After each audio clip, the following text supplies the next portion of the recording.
You are sitting in your car, the engine is off, no music, no podcast, no phone, just silence. And within a few seconds, something feels wrong.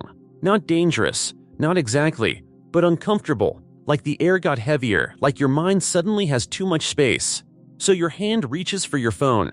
Before you even decide to move it, you check a message, you open an app, you play a video you do not even care about, you turn on music just to fill the empty air. And the strangest part is this: you may not even know what you are running from, but your brain knows. Because your brain does not hate silence because silence is empty. Your brain hates silence because silence gives your thoughts nowhere to hide. That is the uncomfortable truth. Silence does not create the thing you are avoiding. Silence reveals it. For most of human history, silence was normal. A quiet walk was just a quiet walk. Waiting in line was just waiting. Eating alone was just eating. Lying in bed was just lying in bed. There was no endless feed waiting in your pocket. No headphones covering every empty second. No algorithm ready to fill the moment before a thought appears. The brain had space. Space to replay the day. Space to notice emotions. Space to connect ideas. Space to feel boredom. Space to think without being interrupted. But modern life changed something. It did not just give you more information. It gave you a way to escape every blank moment. The second silence appears, something is available.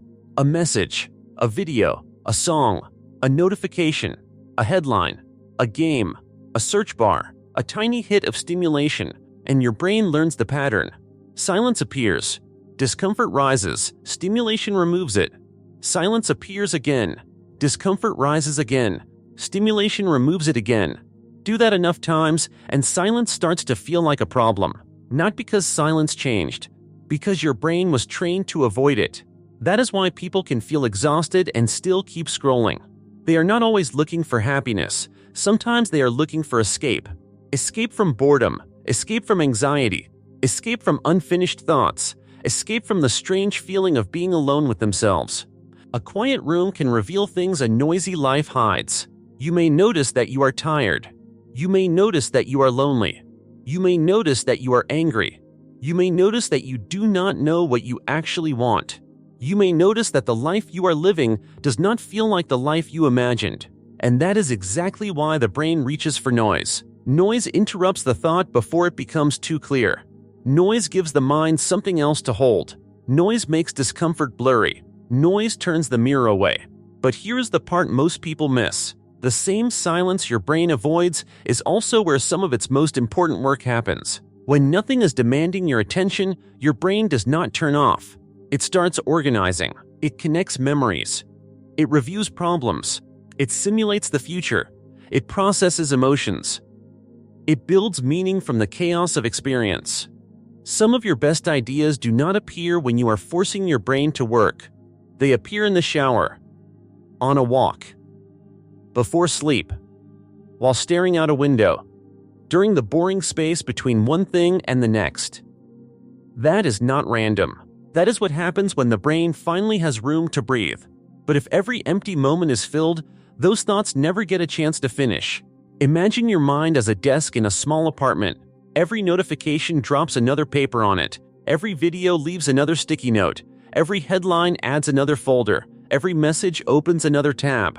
At first, it feels useful, busy, informed, connected, stimulated. But after a while, the desk is covered. You cannot see what matters anymore. You cannot find the thing you were actually looking for.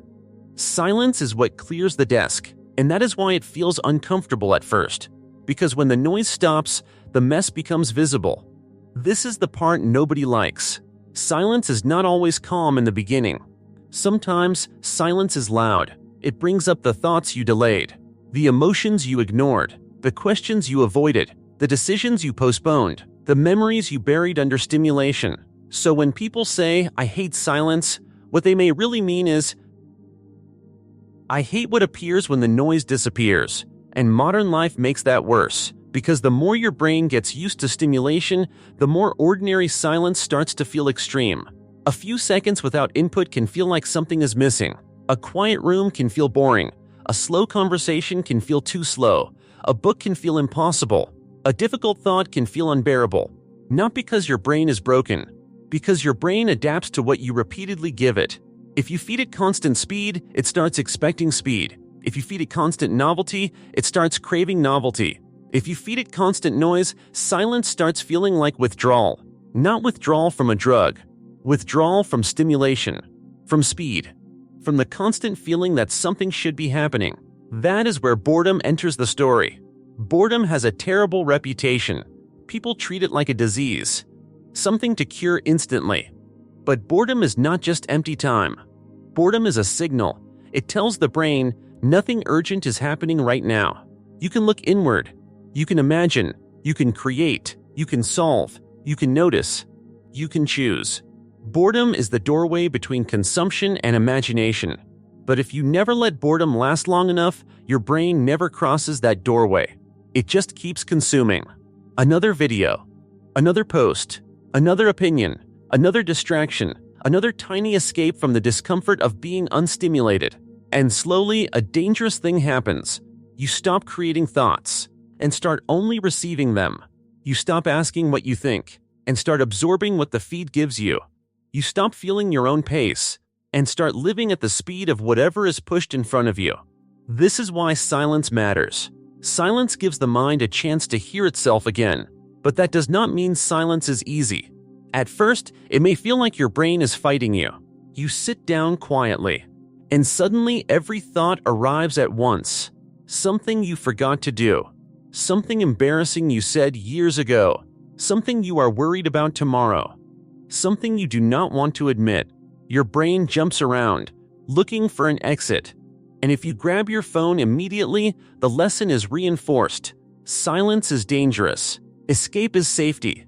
But if you stay a little longer, something changes. The restlessness rises, then slowly falls. The thoughts appear, then begin to settle. The mind stops sprinting and starts revealing what was underneath. This is not magic. This is training. The same brain that was trained to escape silence can be trained to tolerate it again. Not all at once, not by disappearing into the mountains, not by deleting every app and pretending modern life does not exist, but through small moments. A quiet walk without headphones, 2 minutes before checking your phone in the morning, eating one meal without a screen, standing in line without opening an app, letting boredom exist for a few seconds longer than usual. At first, it feels pointless. Then it feels uncomfortable. Then it starts feeling spacious. Because silence is not empty. Silence is the space where your mind stops reacting to the world and starts responding to itself. There is a difference. Reaction is fast. A notification appears, and you check. A thought hurts, and you escape. A silence appears, and you fill it. But response is slower.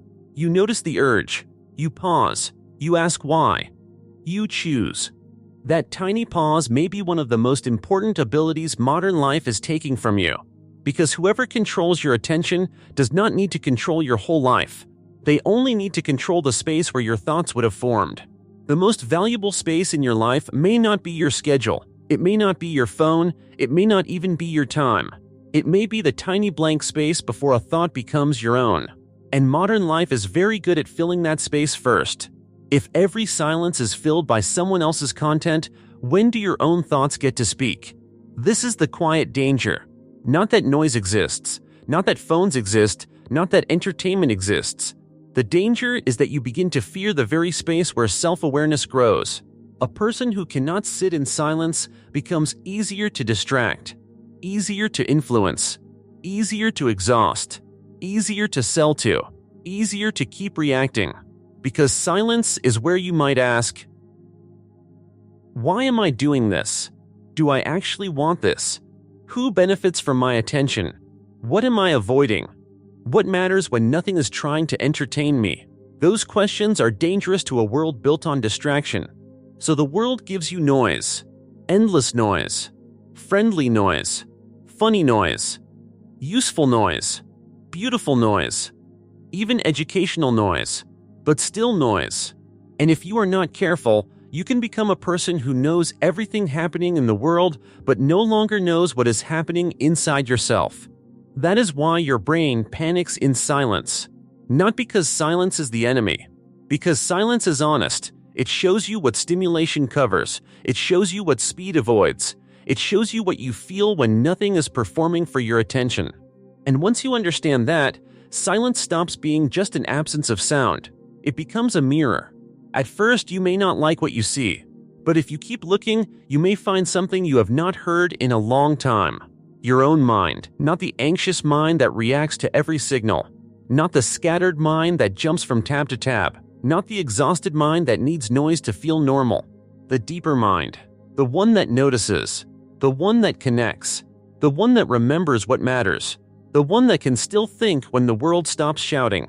So maybe the goal is not to live in silence forever. Maybe the goal is simply to stop being afraid of it, to give your brain moments where nothing is chasing it, nothing is feeding it, nothing is measuring it, nothing is interrupting it.